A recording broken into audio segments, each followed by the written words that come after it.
O Senhor possa, Pai, trazer uma palavra que conforte, que console, que corrija. Meu Deus, que nos abençoe nessa noite. Tira todo impedimento. Que o Senhor possa nessa noite, Pai, falar com cada um que veio aqui.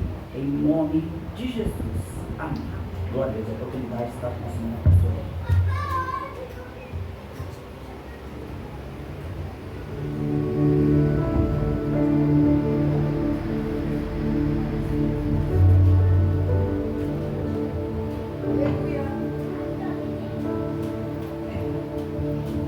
Glória a Deus.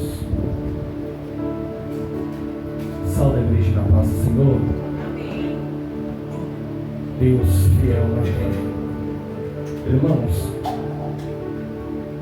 estamos muito felizes de estar aqui, glorificando e exaltando o nome do Senhor Jesus Cristo, aqui nessa igreja, no bairro do Mirante.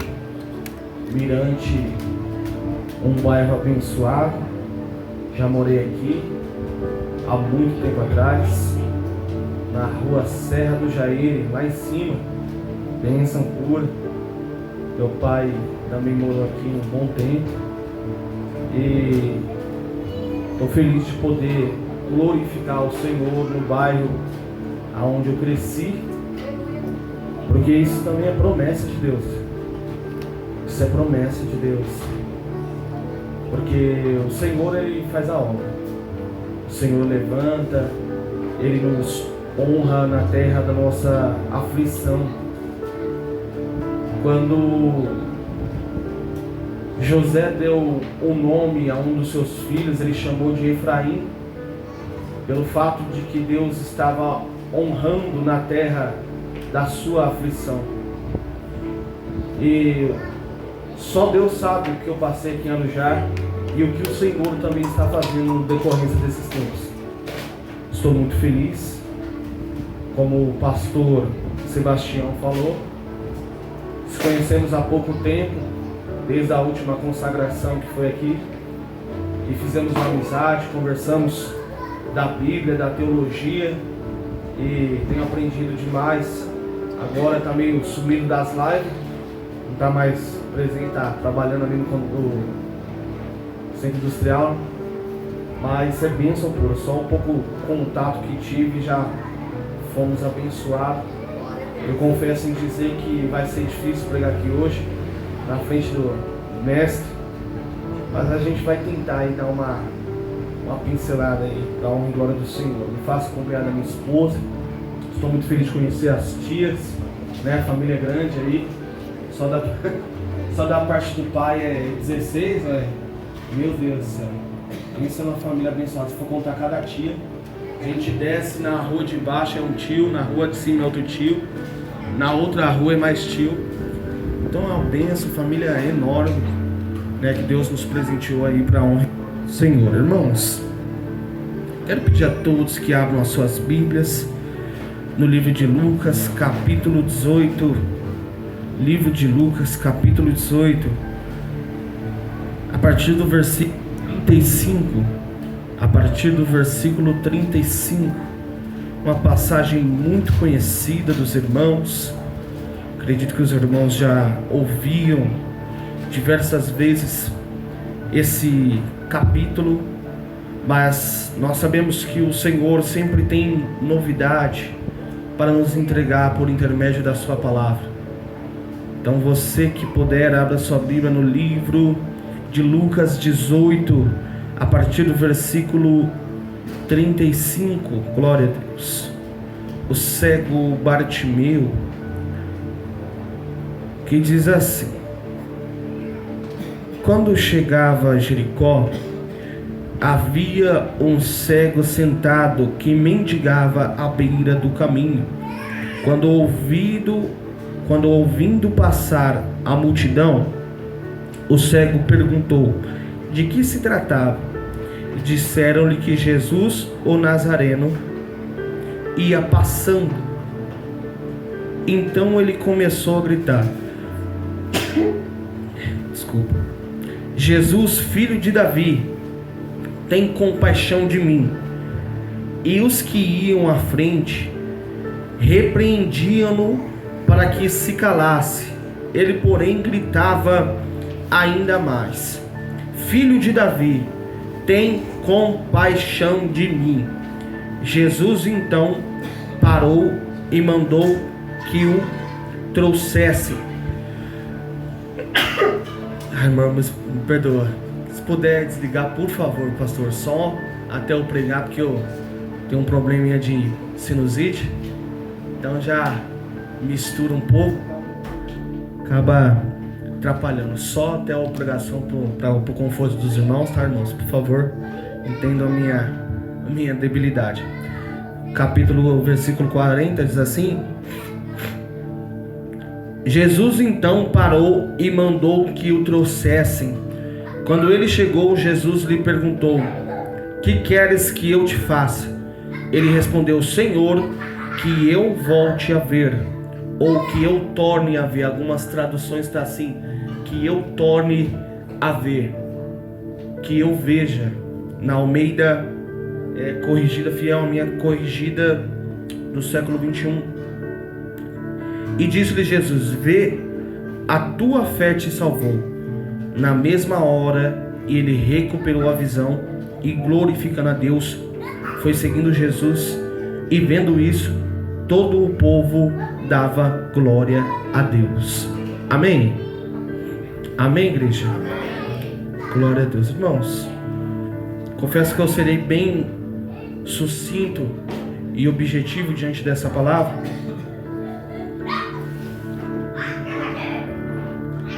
porque é uma palavra que ela é bem também objetiva naquilo que ela quer nos mostrar. Irmãos, quando nós vamos observar o livro de Lucas, nós percebemos que Lucas ele tem uma particularidade. Não só Lucas, mas todos os autores, os evangelistas, todos os que escreveram acerca de Cristo.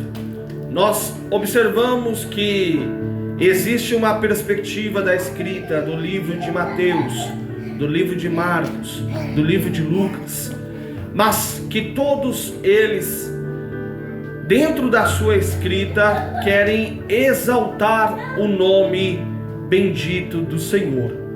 Alguns autores escrevem para de fato tentar impactar um determinado público. Dentro desse público a qual eles querem impactar as suas escritas acerca de Cristo, eles também querem escrever para que tenha uma compreensão daquele determinado público. Quando nós olhamos para o livro de Lucas, nós percebemos que Lucas, por si, foi um dos homens que andou com o apóstolo Paulo. Lucas, por si, não caminhou com Cristo, não andou com Cristo em carne, mas em espírito. Mas caminhando com o apóstolo, ele também pôde aprender muito que se dava acerca de Jesus Cristo de Nazaré. Não apenas só com o apóstolo Paulo, mas também com os outros apóstolos que eles tinham contato. Observando isso, nós percebemos que Lucas é um dos médicos que, por a sua estatura social, andava também com o apóstolo Paulo nas suas viagens missionárias. Nós percebemos que Lucas ele não tinha nenhuma averbação ou palavra de grande intelecto a qual nós vemos nos dias atuais quando nós vamos conversar com um médico. Se você for conversar com um médico atualmente, principalmente se ele for recém-formado, ele vai usar umas terminologias médicas, uma complexidade linguística, e muitas das vezes a gente não entende, e muitas das vezes a gente pergunta ou diz para ele: então decifra aí o que você quer dizer com isso, porque ele usa assim, os médicos atuais usam uma terminologia médica muito complexa. Porém, Lucas ele foi muito objetivo e sábio na sua escrita. Porque na sua escrita, por mais que tivesse um pouco de complexidade ou diferença das escritas dos outros autores, ele também foi muito objetivo naquilo que ele queria mostrar. Porque Lucas por si, ele estava incumbido de impactar um povo que viesse a receber com clareza o Evangelho de Cristo, não apenas somente a um povo judeu, um povo religioso, mas também a um povo grego, um povo estrangeiro que viesse receber a palavra de Deus. Observando isso, nós percebemos que Lucas também narra a história que também nós conhecemos nas histórias ou nos escritos dos evangelistas, tanto de Mateus e de Marcos, também reproduzido em Lucas, conhecido como o cego Bartimeu ou o cego de Jericó. Nós vemos essa perspectiva diferente entre os três ou os dois outros autores. No livro de Lucas, ele dá um enfatizamento maior ao contexto, ao nome, à figura chamado de cego Bartimeu. Esse homem por si era conhecido como cego Bartimeu, porém o nome dele não era Bartimeu, era uma expressão usada, porque se dava pelo contexto dele ser filho de Timeu. E ele sendo filho de Timeu, era uma expressão hebraica que possui um significado específico. O significado do nome Bartimeu é geralmente interpretado como filho de Timeu. Bar é um prefixo aramaico que significa filho de, e enquanto que Timeu é o nome do pai de Bartimeu, assim o nome completo pode ser entendido como filho de Timeu ou filho de Timeu o cego. Enxergando essa necessidade desse homem, nós percebemos que naturalmente o nome dele não se dava dessa especificação, e ele sendo filho de Timeu, ele carregava por si essa doença ou essa enfermidade. O texto vai nos dizer a partir do versículo 35, dizendo que quando chegava a Jericó, havia um cego sentado que mendigava à beira do caminho. Nós percebemos que esse cego está em um momento financeiro muito complicado. Nós percebemos que naquela época não existia o que nós temos hoje. Hoje nós temos um auxílio, nós temos uma previdência, nós temos algo que muitas das vezes ampara, não de uma forma tão financeiramente, tão rica ou abundante, mas que dá uma certa ajuda financeiramente. Mas naquele tempo não tinha nada. Naquele tempo não tinha um recurso, não tinha uma estrutura romana para poder amparar aqueles necessitados. Então era bem comum que esse cego estivesse ali mendigando à beira do caminho, assim como o texto diz no versículo 35. Ele estava necessitado, financeiramente nós podemos se dizer quebrado, não tinha um amparo, não tinha ninguém por ele, estava debilitado, a ponto de no versículo 36 nós percebemos algo. E no versículo 36 vai dizer assim: ouvindo passar a multidão, o cego perguntou de que se trata. Disseram-lhe que Jesus, o Nazareno, ia passando.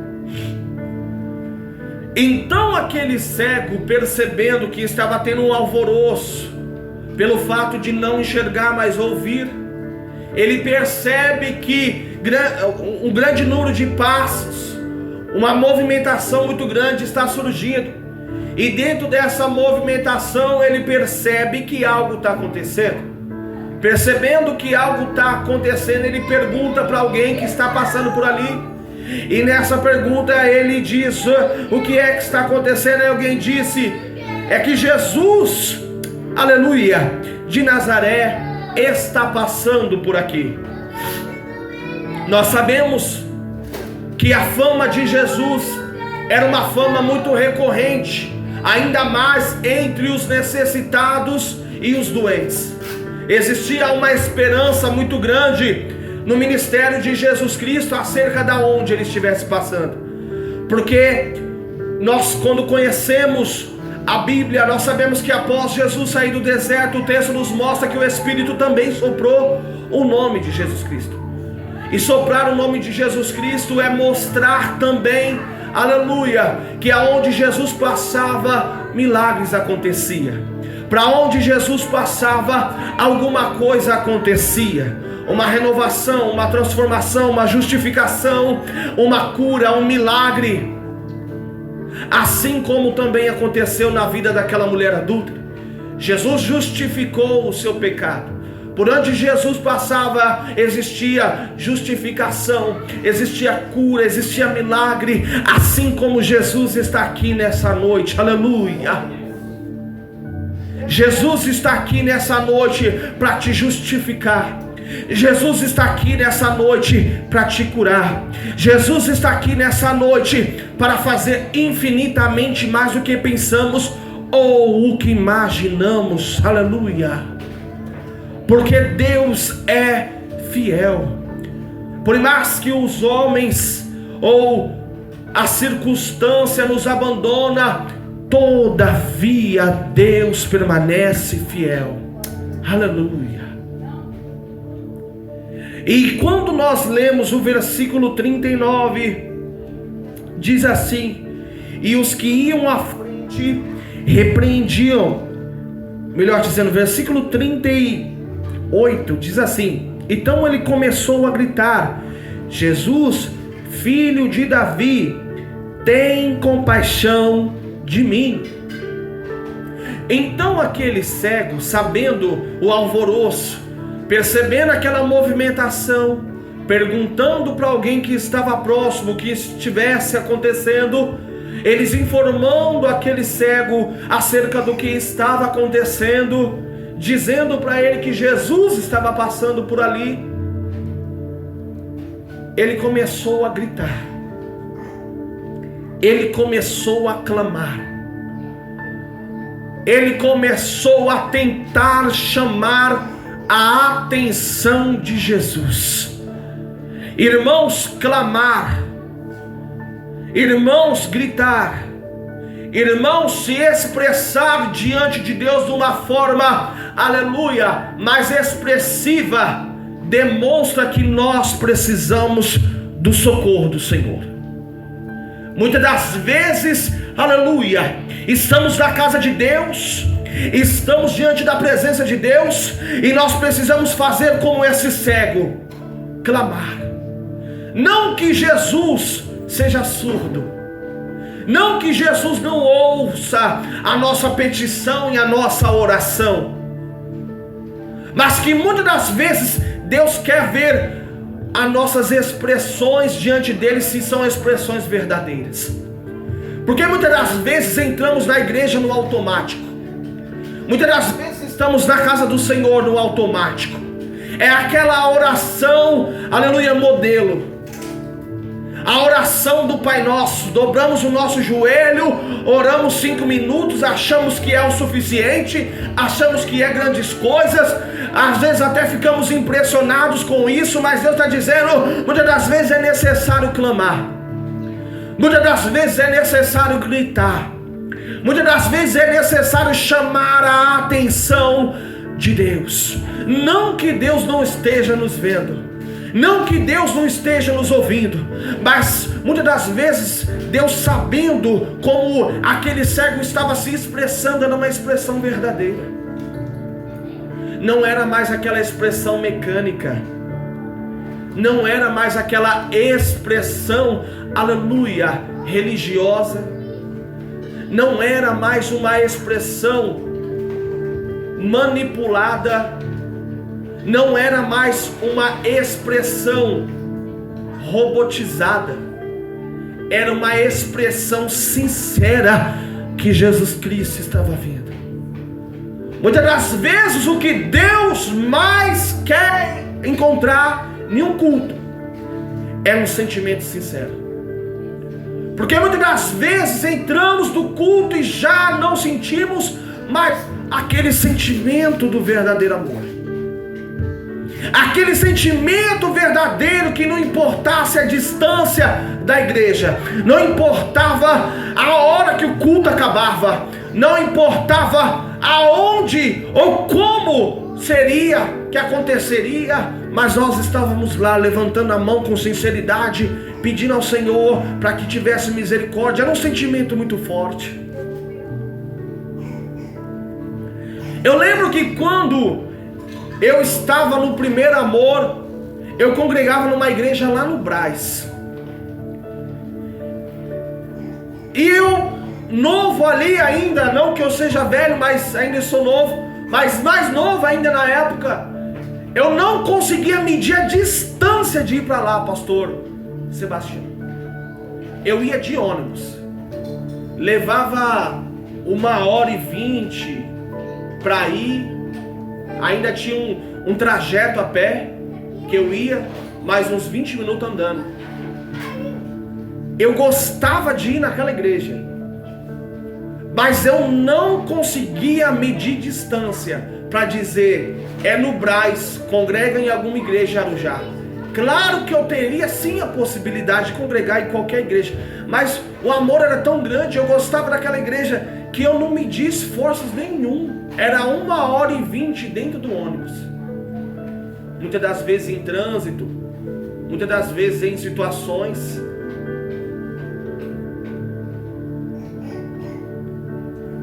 E para ser sincero, muitas das vezes eu já dormi dentro da igreja. Eu já dormi dentro da igreja. Era uma igreja grande, que tinha culto em 3 horários. De manhãzinha abria de novo, eles deixavam os irmãos dormir nas cadeiras almofadadas. Várias vezes eu já dormi. E muitas das vezes, irmãos, essa palavra corta aqui, corta aí, corta em todo lugar. Porque a palavra de Deus é a única que tem poder para entrar, dividir medula, ossos, entrar na divisão do corpo, da alma. A palavra de Deus é poderosa. Deus não tem compromisso com a palavra do homem, mas com a palavra de Deus. A palavra de Deus, ela mostra de fato o que nós precisamos enxergar.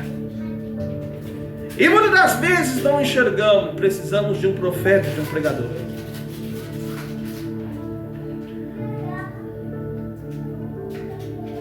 O sentimento daquele cego Bartimeu, por intermédio da sua expressão, porque Bartimeu sabia que aquela oportunidade era uma oportunidade única.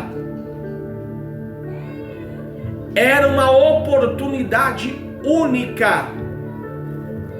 Ele sabia que Jesus estava passando. E automaticamente nós entendemos que se Jesus está passando, ele ia continuar passando. E ir embora. Talvez não voltasse naquela cidade. E ele agarrando aquela oportunidade, mesmo não enxergando, mas verbalizando, disse: Jesus, filho de Davi, tenha misericórdia de mim. Jesus, filho de Davi, tenha misericórdia de mim. Aquele povo, aqueles homens que estavam próximos a ele, tentando calar. Ó, não grita aqui não. Não grita não. Tá gritando na minha orelha, né? Vamos usar uma expressão atual. Tá gritando na minha orelha. E ele não deixava de clamar: Jesus, filho de Davi, tenha misericórdia de mim. Ele sabia que por intermédio da sua averbação, do seu clamor, da sua gritaria, ele chamaria a atenção do mestre.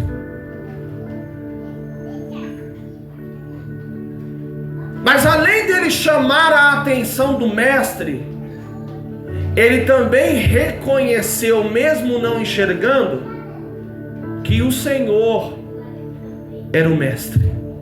Por quê? Uma coisa é eu ver um milagre, outra coisa é eu ouvir que está acontecendo um milagre. Ele ouvia. Quando ele soube que Jesus estava passando por ali, ele sabia que era Jesus, que por onde Jesus passava acontecia algo, mas é diferente. Eu tenho uma perspectiva daquilo que eu vejo e tenho uma perspectiva daquilo que eu ouço. É por isso que a fé vem pelo ouvir. E ouvir o quê? A palavra de Deus. É bonito ver sinais, é bonito ver prodígios, é bonito ver as operações, é bonito ver aqueles irmãos que têm dom de revelação, entregando algo profundo da particularidade dos irmãos. Eu também acho bonito ver isso. Mas além de ver, é ouvir e crer. Ele ouviu falar que Jesus estava passando por ali, ele já creu automaticamente. E além de crer, ele grita dizendo: Filho de Davi, tenha compaixão de mim. Ter compaixão e dizer que é filho de Davi é a mesma perspectiva de dizer que é da linhagem de Davi. Nós sabemos que Davi foi rei. Subsequente a Davi veio outros reis. Jesus, filho de Davi, linhagem de Davi. Reconhecendo o Cristo como mestre, como Senhor, como Salvador, como Messias, como aquele que é e era e há de vir. Reconhecendo como Todo-Poderoso, reconhecendo que só Ele poderia fazer, reconhecendo que só o Senhor cura, sara, limpa, transforma, batiza, fortalece. Aleluia! Reconhecendo somente que Ele é o Senhor. Filho de Davi, tenha misericórdia ou compaixão de mim. E enquanto ele clamava, alguém gritava: para. Versículo 39. E os que iam à frente repreendiam-no para que se calasse. Ele, porém, gritava ainda mais: Filho de Davi, tem compaixão de mim.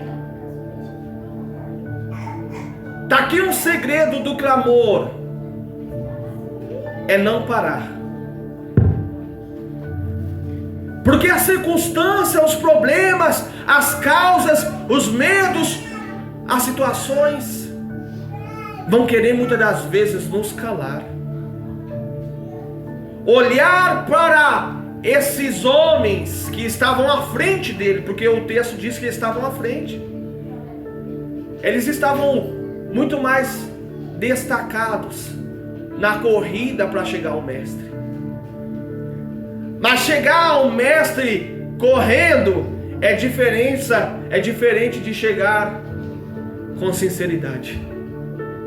Você pode ser o último, mas se tem sinceridade, Deus vai entregar na sua mão. Você pode não ser o mais habilidoso, ter a melhor palavra, pregação, ou desenvoltura, oratória, retórica, louvor, adoração, mas se tem sinceridade, Deus vai atender a sua necessidade.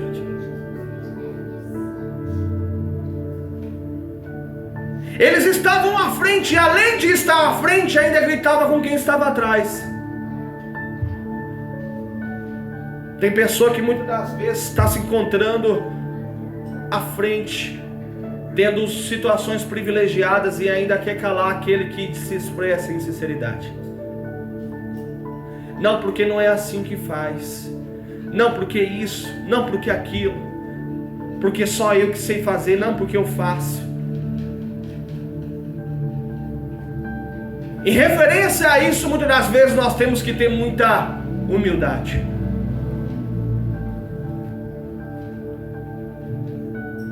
Porque sermos humildes também é um reflexo que o Senhor nos entregará grandes vitórias.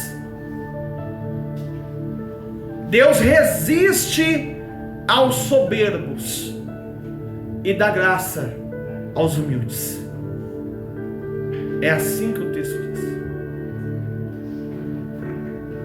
A humildade daquele cego, por ele não conseguir, claro, chegar até o mestre, porque obviamente ele não enxergava, mas precisava de alguém para auxiliá-lo. Então o que ele fazia? Gritava, clamava. Então na sua humildade, ele foi atendido. Então no versículo 40 vai dizer assim: Jesus então parou e mandou que o trouxesse. Quando ele chegou, Jesus lhe perguntou: que queres que eu te faça? Ele respondeu: Senhor, que eu volte a ver. Nós vemos que no versículo 40, Jesus parou e atendeu o clamor. Nós observamos que enquanto muitos foram à frente, chegaram até Jesus, mas Jesus atendeu ao clamor daquele que supostamente, nós podemos dizer, estava lá atrás. E Jesus foi até ele, perguntando para ele qual era a maior necessidade que precisava para ele ser atendida. Nós entendemos no versículo 14, Jesus faz uma pergunta, versículo 14 não, versículo 41, que queres que eu te faça? Nós sabemos que naturalmente, talvez você vai dizer, nossa, é óbvio dizer que claro, eles queriam que voltar a enxergar. Mas nós sabemos também que Deus, Jesus Cristo de Nazaré, Ele requer de nós o nosso posicionamento sobre aquilo que também nós queremos. Parecia ser até uma pergunta retórica, mas não era. É o fato de ouvir da própria boca dele o que é que de fato ele queria. Por quê? Porque muitas das vezes, irmãos, Cristo vai pedir que nós venhamos clamar e pedir o que nós precisamos. Por mais que Ele saiba o que nós precisamos, por mais que Ele conhece as nossas necessidades, acima das nossas necessidades está à frente o relacionamento, a comunicação, a oração, a verbação, o contato com Cristo. Porque é muito fácil eu simplesmente só orar na igreja, buscar a Deus na igreja. A oração, ela também é na sua casa, é pelo aquele seu familiar que está num momento difícil, é por uma situação que também, aleluia, você esteja enfrentando ali um problema, uma dívida, uma causa. Às vezes Deus sabe até que você precisa daquele valor, Deus sabe que você precisa daquele dinheiro para inteirar aquela conta, mas o Senhor também quer que você fale o que é que você precisa. Nós sabemos que, infelizmente, tem não que eu goste e cito, um pastor que utiliza esse versículo para fazer piada. Mas quando nós enxergamos de fato, irmão, o que e qual a forma que Deus quer, Jesus Cristo quer tratar aqui com esse homem, nós vemos uma importância muito grande. Jesus então parou, mandou que o trouxesse. Quando ele chegou, disse-lhe, perguntou: que queres que eu te faça? Ele respondeu: Senhor, que eu volte. Dar essa sugestão para o homem é mostrar para o homem que está diante dele a escolha. Deus está proposto a fazer. Deus faz. Deus está proposto. Mas muitas das vezes é necessário de nós estarmos empenhados em um firme propósito. Porque ele talvez até mesmo poderia pedir qualquer outra coisa. Ele poderia pedir alguma outra coisa. Se Jesus ia entregar, aí já é outra questão. Mas ele poderia pedir alguma outra coisa. Que talvez ele se acomodasse com aquela situação, estivesse sendo, vamos dizer, numa hipótese, sendo lucrativo pedir esmolas ali. E ele poderia pedir alguma outra coisa. Mas ele percebeu que o mais importante era pedir a Deus aquilo que era da sua maior necessidade. Muitas das vezes, irmãos, precisamos pedir também com sinceridade. O Senhor está proposto, como bem foi dito, a entregar. Mas é de responsabilidade nossa, de fato, pedir ao Senhor. Ele sabe o que nós precisamos. Sabe a necessidade de cada um que está aqui. Deus conhece e sabe a necessidade de cada um. Talvez para um a necessidade não seja financeira, para vez o outro pode ser. Para vez a um pode ser a cura, para o outro talvez uma outra situação. E muitas das vezes Deus quer saber de nós. Qual a nossa, o que você quer que eu te faça?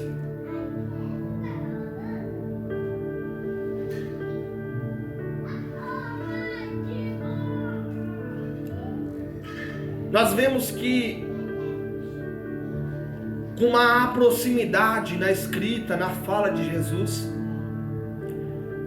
nós vemos também uma proximidade com o texto de Salomão, a qual ele oferece os sacrifícios. Deus visita ele, sonha e pergunta para ele. E Deus, vendo a humildade dele para pedir sabedoria, disse: eu vou entregar além. Porque como Deus, a passagem diz, você poderia ter pedido a morte dos seus inimigos, poderia ter pedido ouro, riqueza, mas foi tão humilde que pediu sabedoria para saber julgar. O texto diz assim: sabedoria para saber julgar. Qual homem sabe julgar? Ninguém sabe julgar. Principalmente se nós formos olhar atualmente para a nossa justiça em razão do judiciário, que é um órgão que julga as causas.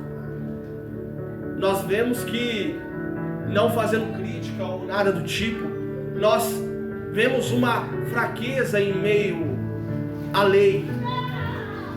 E muitas das vezes essa fraqueza em respeito de muitas questões, nós vemos que o homem não tem essa capacidade de julgar. Então Salomão pediu a Deus a sabedoria para saber julgar, e também posteriormente, claro, veio a sabedoria em muitas questões. Mas nós sabemos que a partir do momento que veio a sabedoria de Deus sobre a vida dele, a primeira coisa que ele foi colocado foi diante de um impasse, a qual estavam duas escravas, que uma deitou sobre o seu filho, e ali a sabedoria de Deus estava sobre ele, para saber julgar de uma forma que não foi uma jurisprudência, uma lei ou qualquer outro tipo de situação que deu a sabedoria para ele saber filtrar de uma forma tão boa que ele filtrou olhando o sentimento daquela mulher. Porque só uma verdadeira mãe poderia dizer: não corta ao meio, dá para outro. E ele filtrando isso, olha que forte. Ele pesando isso, ele percebeu que na verdade o filho era da outra mulher que se dizia ser mãe. Então a sabedoria para saber julgar foi muito importante. No versículo 42, disse-lhe Jesus: vê, a tua fé te salvou. Na mesma hora, ele recuperou a visão e, glorificando a Deus, foi seguindo Jesus. E vendo isso, todo o povo dava glória a Deus. Jesus, encontrando nele o que era necessário, tanto a fé, a sinceridade, todos os aspectos que era necessário para a cura, Jesus diz: vê, a tua fé te salvou. Além, irmão, da condição física e da condição financeira dele, que possivelmente era péssima, em razão dele estar naquela situação, Deus enxergou além daquilo que era material. Deus enxergou nele a fé. E muitas das vezes, irmão, a fé é o que vai além daquilo que nós pensamos ou que nós imaginamos. Muitas das vezes, irmãos, Cristo precisa enxergar em mim e em você a fé. A fé, irmãos, não tenta comparar a fé com qualquer coisa, com algo. A fé é algo inexplicável. É ter a certeza de algo sem que algo de fato aconteceu. Como aquela passagem: a fé é o firme fundamento das coisas que eu não vejo, mas a convicção daquilo que eu já espero. Então eu já tenho convicção de uma coisa que não aconteceu, mas eu já acredito como já tivesse acontecido. Olha que forte.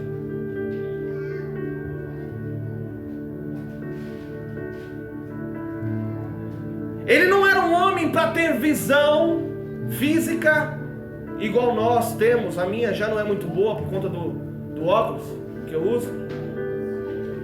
Mas ele já não era um homem que tinha, a visão física. Ele tinha a possibilidade, claro, de ouvir, porque ele ouviu a multidão andando. Ele averbava, falava, porque ele clamou. E além disso, ainda tinha nele fé. Então, muitas das vezes, irmão, a fé, ela é além daquilo que nós imaginamos.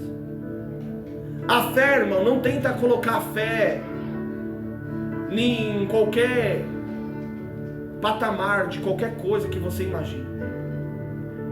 Nem na física, nem na astrologia, nem na filosofia, nem na sociologia, nem nada. A fé é algo que vai além de tudo isso.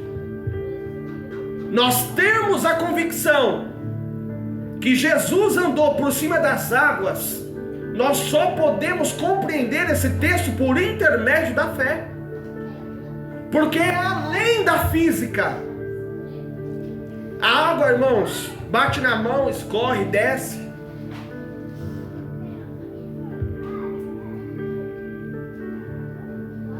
Nem se fosse gelo não conseguiria andar em cima, porque ia escorregar e ia cair. Jesus veio andando por cima das águas. É algo além da compreensão humana.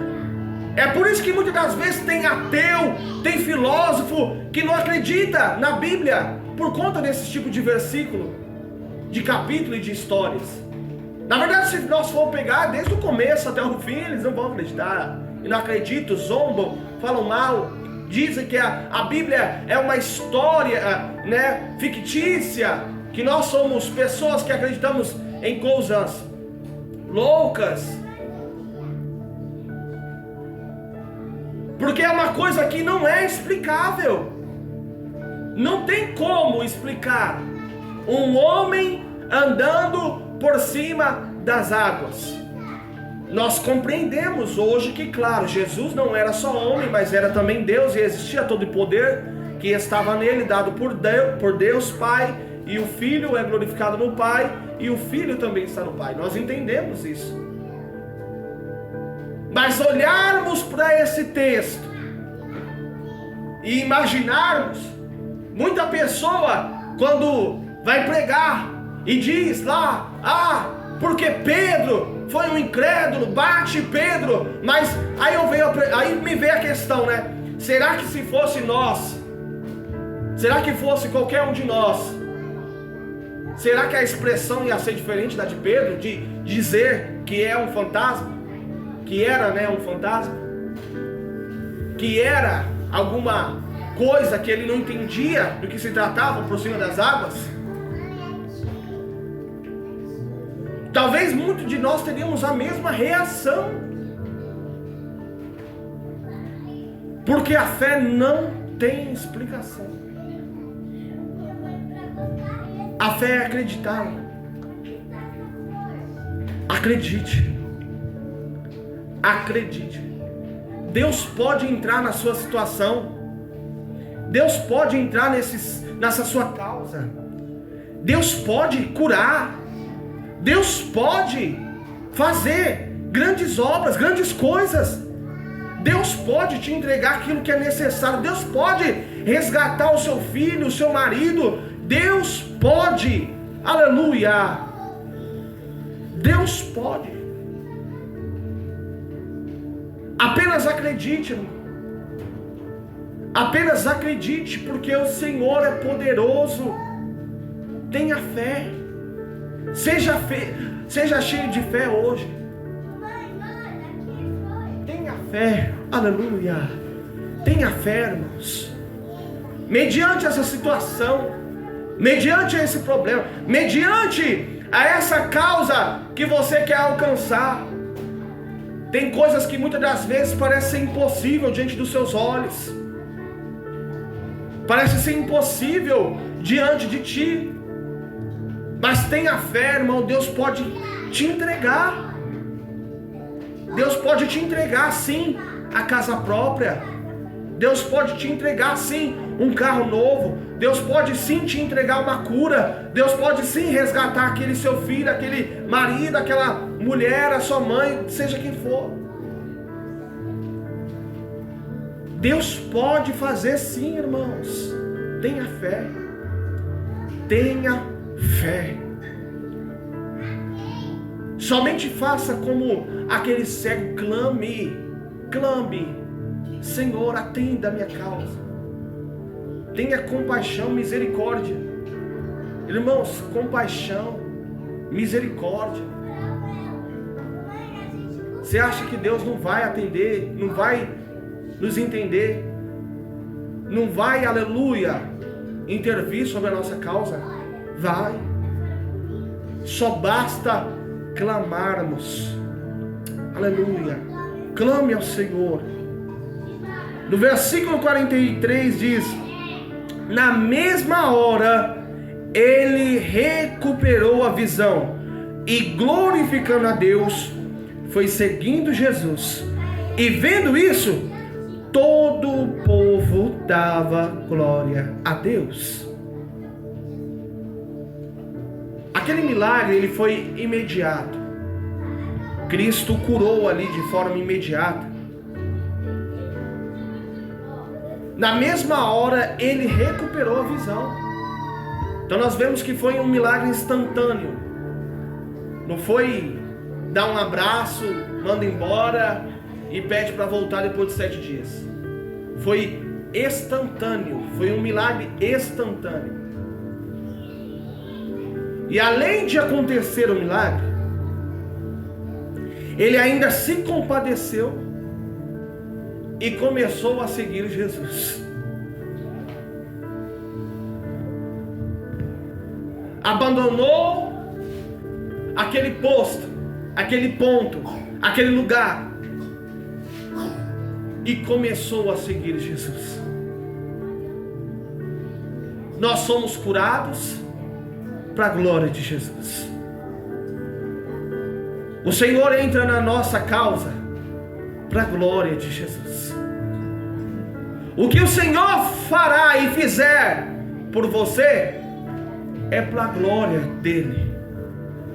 Não é o profeta, não é o pastor, não é o homem, é a glória de Jesus. Tudo para a honra e glória de Jesus. Porque quando ele percebeu, a cura veio, ele voltou a enxergar, ele começou a seguir. Ali se deu o começo do ministério daquele homem, que além de carregar as boas novas de Jesus, também anunciar o que Jesus fez por ele. Estava há anos cego, anos. O texto não mostra se era cego de nascença ou se não era. Existem algumas hipóteses e pensamentos que talvez ele já enxergasse. Um que talvez confirme, eu não falo isso de forma afirmativa, é o fato de dizer que quando no versículo 40, versículo 41, que queres que eu te faça? E ele respondeu: Senhor, que eu volte a ver. Se ele quer voltar a ver, então é bem provável e possível que ele enxergava. Dentro disso, nós percebemos que ele se tornou agora também um evangelista, porque além de ser curado, também ia anunciar Jesus e ainda contar o seu testemunho. O nosso testemunho serve também para edificar o nome do Senhor. O nosso testemunho é para a honra e glória do Senhor. Aquilo que passamos, aquilo que vivenciamos, aquilo que Cristo fez, aquilo que Cristo nos renovou, fortaleceu, direcionou, nos deu uma bênção, uma causa, em uma situação, é para a honra e glória do Senhor.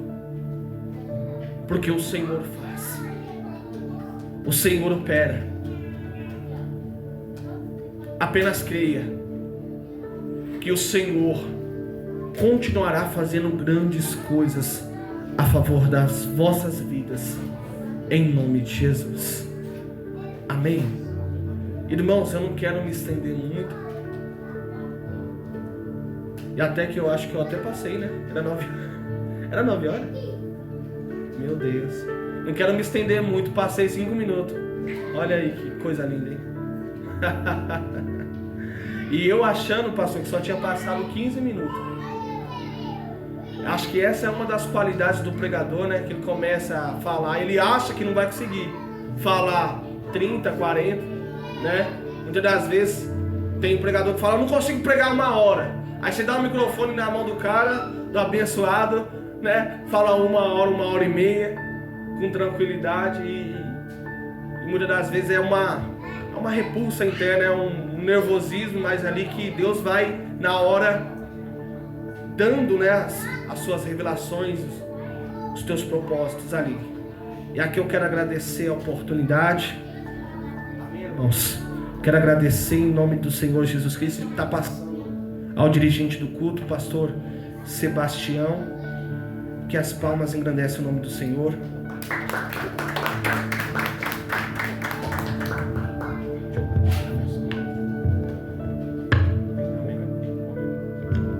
Glória a Deus. Eu estava falando sobre essa passagem de Lucas 18 e eu estava vendo que esse cego, ele fez escola, uma escola de clamor. Sabe por quê?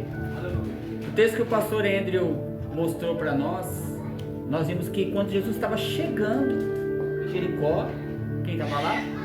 Bartimeu, clamando, pedindo, sabia que era Jesus que ia passar. Segundo Marcos, ele sabia que era o filho de Davi que ia passar por ali, que começou a clamar. E fez a cura, ele falou para o cego: o que você quer? Ser curado? Então ele falou para o cego ficou curado, pela fé do cego. Mas a irmã Silvana, ele fez tudo que ele tinha que fazer ali na entrada de Jericó e ele passou por Jericó. Ele também fez algumas coisas lá em Jericó. Quando Jesus está indo embora de Jericó, quem ele encontra?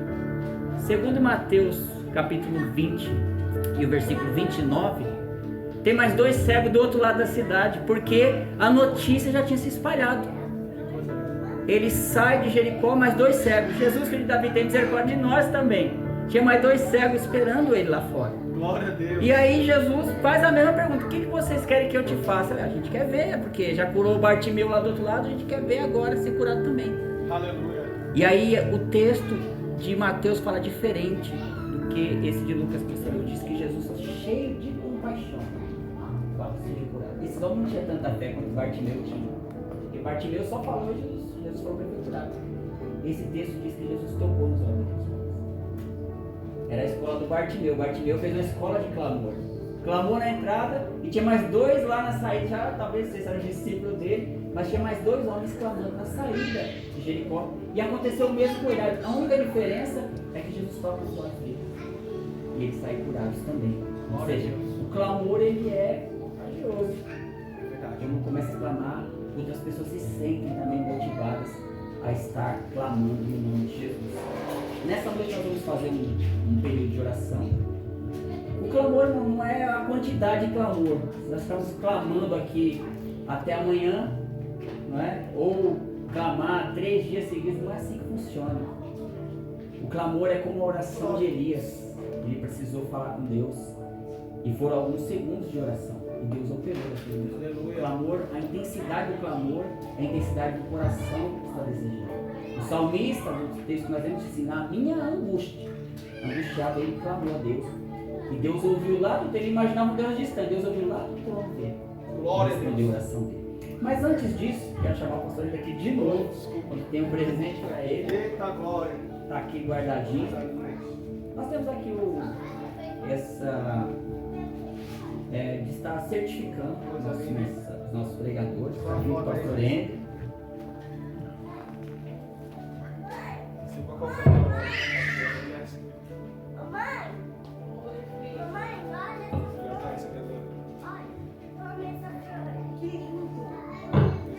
Certificado que a gente entrega para todos que ministram aqui em alguma campanha, algum evento da igreja. Chegou a sua vez. Se vier outras vezes para pregar, vai ganhar do dele, está aqui guardadinho comigo, os próximos pastores. Então, nosso irmão nos trouxe a honra de estar ministrando a palavra. O homem fala bonito, estou aprendendo com ele a falar um pouquinho. Vem no nome de Jesus e que Deus abençoe a sua vida. Amém? Glória a Deus. Eu quero convidar os irmãos a estar se colocando de pé. Nós vamos estar fazendo um momento de oração em nome de Jesus, porque a nossa campanha é de clamor.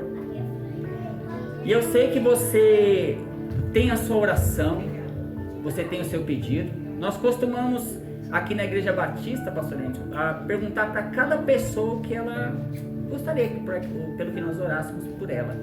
Hoje nós vamos, como tem bastante gente, vai ficar para perguntar para todo mundo. Mas eu sei que você trouxe um pedido de oração específico para Deus, é um clamor. Se você começou a campanha hoje e tem esse pedido, que você leve até o fim, peça com fé, crendo que Deus vai fazer aquilo. Eu falo todas as vezes, todas as terças de oração, as nossas orações não ficam jogadas ao vento. Deus, Ele responde. Eu já vi Ele responder as minhas orações. Eu já vi Ele responder orações de pessoas que estiveram comigo. Eu acredito assim. Eu acredito que nós oramos e fica aquela oração batida aqui no teto e ficou palavras por cima. Não, eu acredito que quando você ora, Deus Ele registra. Fala, mas eu vou responder, mas no meu tempo, do meu jeito, na hora que eu quiser, da forma como quiser, daquele jeito. Eu acredito que Deus responde a oração. Eu acredito que Deus responde o clamor. Então, vamos clamar nessa noite crendo que Deus vai atender a nossa oração, vai trabalhar do jeito dele. Deus eterno, Deus poderoso, é pelo nome de Jesus, ó Pai, que eu entro na tua presença. Meu Deus, nós iniciamos essa campanha, ó Pai, crendo que o Senhor está movendo céu, movendo terra, movendo água. Já foi dito aqui, Pai, que Pedro, ele andou sobre as águas, ele creu quando Jesus chamou ele para caminhar. Ó Deus, hoje o Senhor tem um chamado para que essas pessoas entrem na Tua presença, para que essas pessoas estejam diante do Senhor, clamando, derramando o coração, meu Deus, movendo, Pai, águas. Meu Deus, nessa noite, que o Senhor possa ouvir a oração dessa pessoa. O salmista diz, ó Pai, que na angústia ele clamou e a oração dele chegou até o trono do Senhor. Ó Pai, talvez essa pessoa tenha vindo nessa noite com o coração angustiado, com a alma aflita, com algo, ó Pai, que ela não conta para ninguém, só o Senhor sabe. Então, ó Pai, nessa noite, dos altos céus, ó Pai, ouve a oração da Tua igreja, ouve a oração desse povo, ouve a oração daqueles que o Senhor escolheu para estar nessa noite aqui, Pai, ouvindo essa palavra. Aquele cego, ó Pai, quando soube que o Senhor Jesus ia passar por Jericó, ele levantou a voz, ele clamou, ele acreditou que ia ser atendido. Ó Pai, nós sabemos que nessa noite o Senhor está presente nessa casa, está presente nesse local, e nós queremos levantar esse clamor na Tua presença, crendo, ó Pai, que o Senhor está aqui, crendo que o Senhor pode atender a nossa oração, crendo, ó Pai, que o Senhor pode fazer conforme o desejo do nosso coração, ó Pai, em nome de Jesus. Ouve a oração, ouve o clamor nessa noite, visita essa pessoa nesse momento, ó Pai, que essa oração possa chegar diante do Senhor, ó Pai, como um cheiro suave, e nós entregamos nas Tuas mãos nessa noite esse pedido. Que o Senhor possa continuar abençoando essa campanha, abençoando os próximos preletores que vão vir, e que no final dessa campanha, Pai, nós possamos contar grandes testemunhos, ó Pai, neste lugar, como o Senhor vem operando, como o Senhor vem, ó Pai, fazendo, ó Pai, aqui. Em nome de Jesus eu creio, e em nome de Jesus, ó Pai, eu apresento essas orações na Tua presença, crendo que o Senhor responderá no nome de Jesus. Eu creio que Deus vai responder nessas orações, eu creio que Ele pode, e eu creio que Ele faz mais ainda do que nós pedimos ou pensamos, porque essa é a nossa fé, amém, em nome de Jesus. Eu quero agradecer você que veio essa noite nos visitar, estão convidados a estar participando dos demais dias de campanha. Vão vir outros preletores. Deus vai usar pessoas de forma diferente, como usou a vida do nosso irmão pastor, uma palavra poderosa nessa noite, amém? Nós somos convidados para estar voltando aqui, para estar cultuando conosco. Amanhã não haverá culto, nós trocamos o culto pelo sábado. Os irmãos estão liberados aí para quem vai para o shopping, quem vai passear, amém? No nome de Jesus. E na terça-feira nós vamos ter culto de oração. No sábado que vem é a nossa ceia, no nome de Jesus, amém? Que Deus abençoe a cada um de vocês essa noite, no nome de Jesus. Eu estou orando para terminar. Deus eterno, ó Pai, eu agradeço ao Senhor por tudo que o Senhor tem feito, por tudo, ó Pai, que o Senhor tem feito por essa igreja, por esse povo, e eu sei que o Senhor tem mais coisas, ó Pai, para fazer neste lugar.